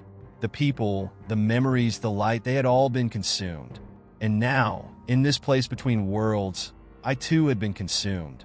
My existence was no longer my own. I had become part of the curse. I could feel my sense of self slipping away, but there was something else, something strange beginning to take root. As the darkness closed in, I realized that there were no boundaries here. The creature was not just an entity that lived beneath the waves. It was the ocean itself, the force that had always existed, pulling everything into its grasp. It wasn't simply a monster that could be fought. It was the very fabric of the world that consumed, that twisted, that reshaped reality itself. I had not been taken by a singular being, but by the very thing that governed all things here, the endless, unyielding abyss. But as I began to lose myself entirely, a faint glimmer of light pierced the dark waters. It was small, insignificant at first, but as I focused on it, I felt something stir within me, a fragment of hope, a flicker of the person I had been. It was so fleeting, so fragile, but it was there. The light wasn't just a physical presence in the water. It was a sign, a possibility. Could there be something beyond the creature's reach? Could there be an escape from the abyss? As I watched the light grow, I felt a strange sensation of resistance. It wasn't the creature's hold that was keeping me here anymore. It was something within myself, something I had forgotten. A part of me still resisted.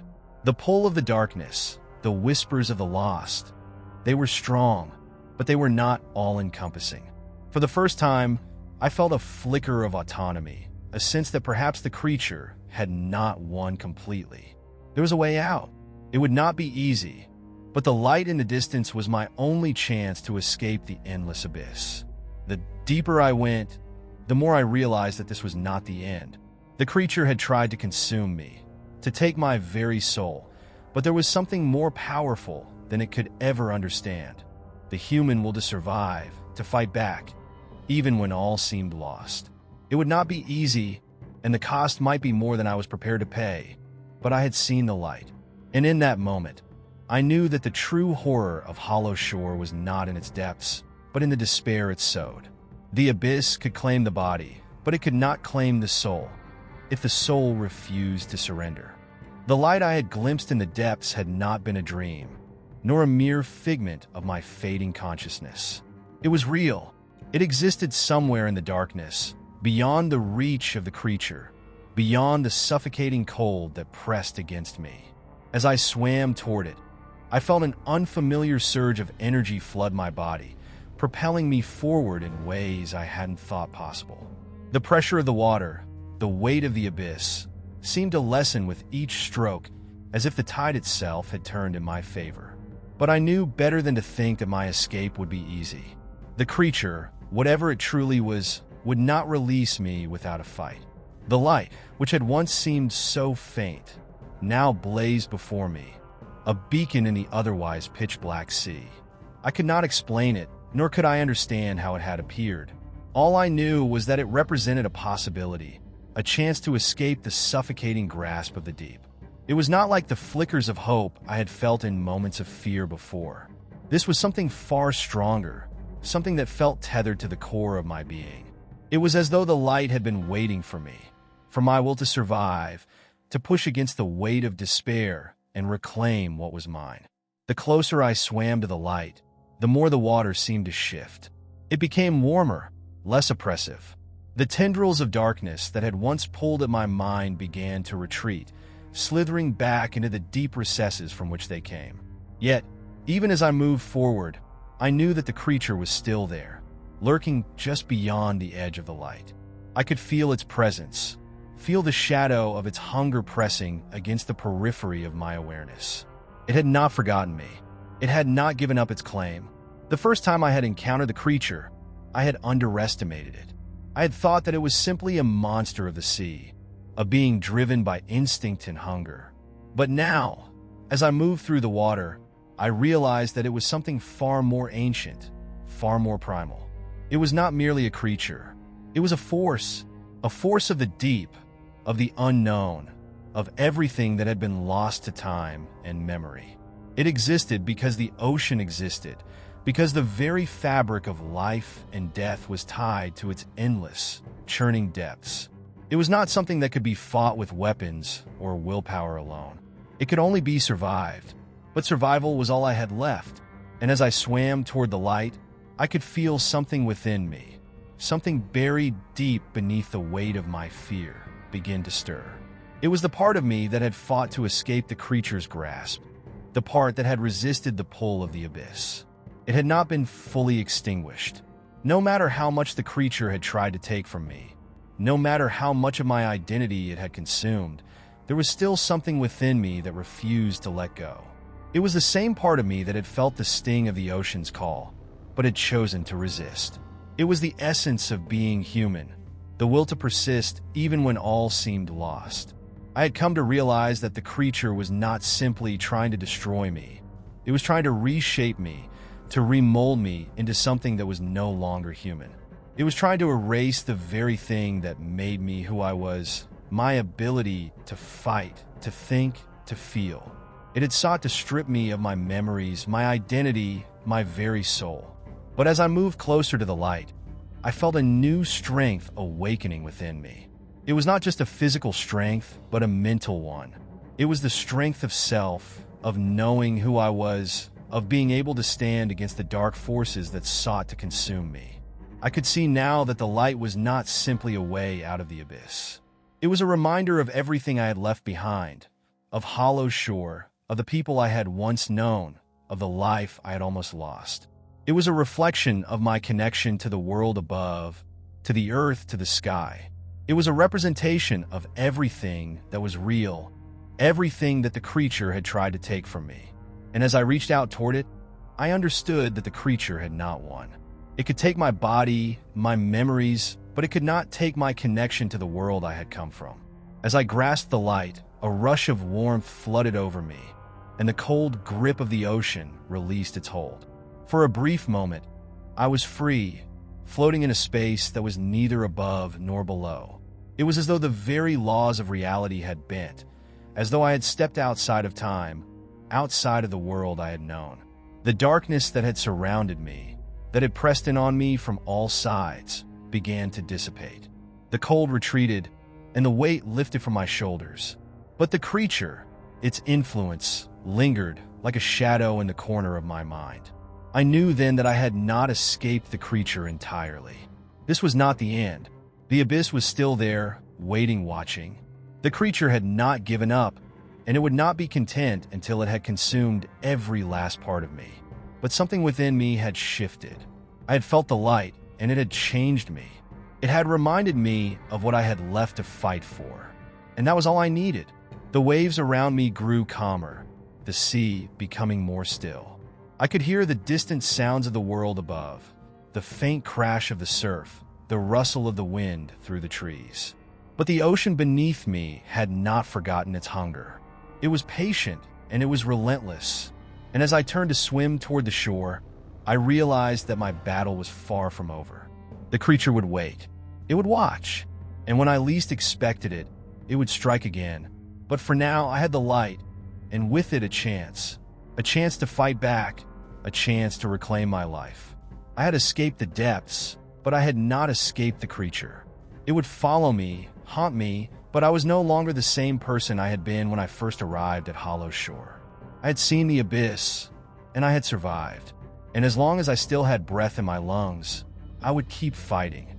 I would keep swimming. As I stood at the edge of the shore, the faint glow of the moonlight cutting through the mist, I couldn't shake the feeling that I hadn't truly escaped. The waves lapped gently at my feet, but beneath that surface, I knew something far darker still waited. It was almost as though the sea itself held a secret, an invitation to return to the place I had so narrowly fled. And even though I had left the depths physically, a part of me, the most primal part, was still submerged, tangled in the murky waters of my own mind. For days, I tried to convince myself that the worst was behind me. I told myself that the creature, the abyss, had been a figment of my shattered mind, a hallucination brought on by fear and isolation. But the memory of it lingered in ways I couldn't explain. In the silence of the night, I could still hear the faint echoes of the creature's whispers, an undercurrent of dread that followed me, no matter how far I walked away from the ocean. It had been a constant in my mind since I first laid eyes on the thing in the depths, a relentless presence that refused to be ignored. It wasn't until I returned to Hollow Shore that the truth became undeniable. The town, though quiet and sleepy as it always had been, felt different. The streets that had once seemed so familiar now seemed to pulse with an eerie energy, like the land itself had absorbed the darkness from my ordeal. As I wandered the narrow streets, past the weathered homes and shuttered shops, I felt a growing sense of unease. Something was wrong, something beyond just the memories of the creature. I could feel it in the air, like a change in the weather before a storm. The people I passed on the streets were the same as they always had been, unassuming, pleasant. Yet, they felt distant, as if they didn't see me, or perhaps couldn't see me. The world around me seemed increasingly alien, and I was beginning to wonder if the creature had somehow seeped into this place as well. Had it followed me here, or had it always been a part of Hollow Shore, waiting for the right moment to make itself known? I couldn't shake the sense that everything I had experienced in the depths had a deeper meaning, something I was still too terrified to fully comprehend. The nights grew harder to bear. I found myself drifting back to the shore, drawn by something I couldn't explain. The creature had not disappeared with the horizon. It had followed me, insidious in its influence, shifting from a physical threat to something far more subtle. I began to notice small changes, things just out of place. A door left ajar, a whisper on the wind, shadows that seemed to linger too long. But it wasn't until I stumbled upon the journal that I understood the nature of the darkness that had followed me. The journal belonged to someone who had lived in Hollow Shore long before I had arrived. I had found it tucked away in an old, forgotten drawer, its pages yellowed with age. As I flipped through it, I began to realize with growing horror that the entries were not unlike my own experience. The writer, too, had heard the whispers, had felt the pull of the sea, and had become consumed by the same creature that had nearly taken me. I read of their descent into madness, of the creature's hold over their mind and body, and of the inescapable truth. The creature was not bound by time or space. It lived in the memories of those who encountered it, haunting them long after they had left its grasp. The more I read, the more I understood. The creature was not a mere predator of flesh.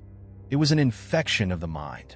It thrived on fear, on isolation, on the belief that there was no escape. It didn't need to chase you across the ocean. It could simply wait, lurk in the corners of your thoughts, and let the darkness grow from within. The journal detailed how the creature would return, always, in the quiet moments when one was alone with their thoughts, always ready to drag you back to the depths. There was no running from it. You could leave the sea, but the sea never left you. I slammed the journal shut, my heart pounding in my chest. My mind raced, and for the first time since my return, I understood the true horror of my situation. I had thought I had escaped, but I had only left the creature in one form, its physical manifestation, and had allowed it to slip into another. Now it was far more dangerous. It was inside me, in my thoughts, my memories, and it would not rest until it had consumed me completely. The depths were no longer something I feared only in the physical world. They had become an inescapable part of my psyche. I tried to tell myself that I wasn't insane, that I could fight back. But the more I fought, the stronger the darkness seemed to grow. The whispers returned, louder now, filling every quiet moment. And just when I thought I was free, the creature would remind me of its presence. It would reach into my mind, twist my thoughts, and fill my head with visions of drowning, of sinking, of losing myself to the abyss once again. The realization hit me with gut-wrenching clarity. It wasn't just the creature I was fighting. It was my own mind, my own perception of reality, that had become the battleground. No matter how much I tried to deny it, I could feel myself slipping. The creature's influence was too strong, too insidious. It had become a part of me, woven into the very fabric of my being. The hardest part was not the fear of what might happen next. It was the knowing that there was no clean break, no definitive escape. The creature didn't need to reach into the water to drag me under. It only needed to remind me of the fear that had already taken root. The fear that, no matter where I went, no matter how far I ran, I would always be just a step away from the abyss. The town of Hollow Shore had never been the sanctuary I had once imagined. It was merely another stop on the creature's endless hunt. And now, as I walked through its quiet streets, the pull of the ocean seemed more powerful than ever. It wasn't just a physical attraction to the shore. It was something deeper, something within myself, a dark current that threatened to sweep me away. The creature wasn't waiting for me in the sea. It was waiting inside me, biding its time, ready to drag me back to the depths where I could never escape again. As I sit here, my hands trembling as I write, I realize that this is the final chapter of my journey, but not in the way I once imagined. I thought that by leaving the shore, by running from the creature, I would find peace. I thought that my escape from the depths would free me from the horrors that had haunted me. But I now understand that I was wrong. The creature, the darkness, was never bound by the ocean or by time. It was bound to the essence of my very soul. No matter how far I ran, no matter how deep I tried to bury my fear, the abyss would always find me. And so, this chapter is not the end, but the beginning of my understanding of what it means to truly be lost. For days, I have felt it creeping back into my mind. The whispers, the shadows, the sense that something waits just beneath the surface of my thoughts. It is not a fear of the physical world, but a gnawing terror that something inside me is unraveling, piece by piece. I thought I could outrun it, but the truth is far more insidious. The creature, I now know, does not need to chase me. It simply waits. It feeds on the parts of me that fear its return. It waits for the moments when my guard is down, when I allow myself to believe I am free. And in those moments, it takes hold again. I have come to see that the creature's power is not just physical, not just in the tangible sense of claws and teeth, but in its ability to manipulate the mind. It twists reality, turning every corner of my life into a potential trap. The people around me, the world I once knew, everything has been colored by its presence. I cannot escape it because it has become a part of me. The more I try to resist, the more it draws me in until I cannot distinguish where I end and the darkness begins. The creature is no longer a separate entity. It is my own fear, my own isolation, my own descent into madness. The town of Hollow Shore, with its sleepy streets and distant horizon, has become a place of constant dread. It is a physical reminder of what I've lost. I had come here thinking it would offer solace, but it has only reminded me of the truth I've been running from all along.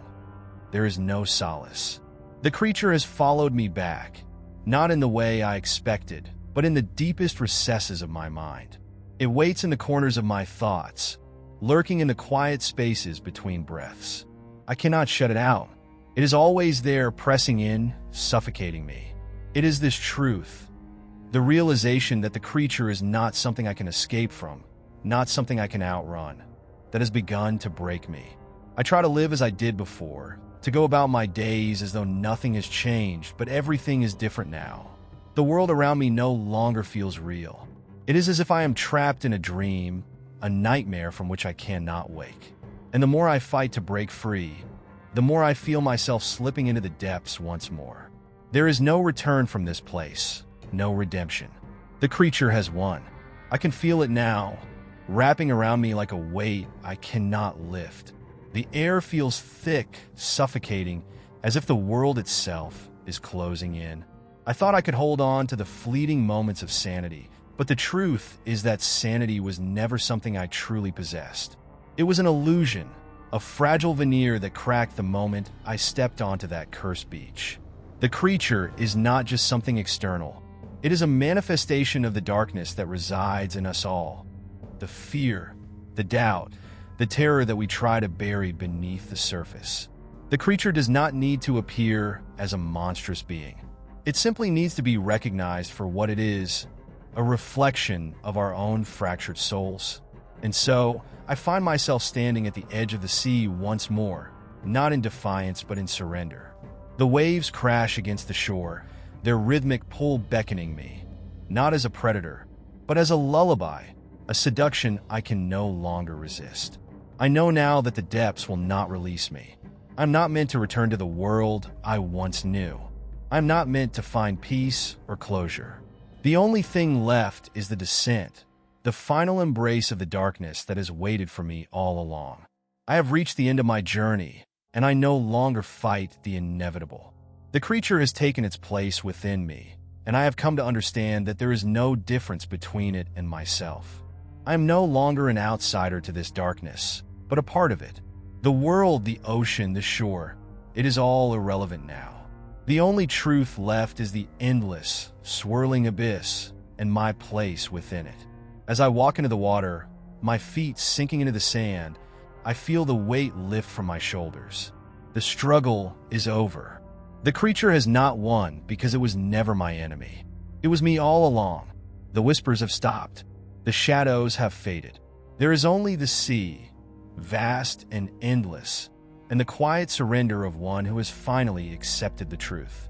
And in that acceptance, I am free, not from the creature, not from the darkness, but from the need to escape it, for I have become it, and it in turn has become me.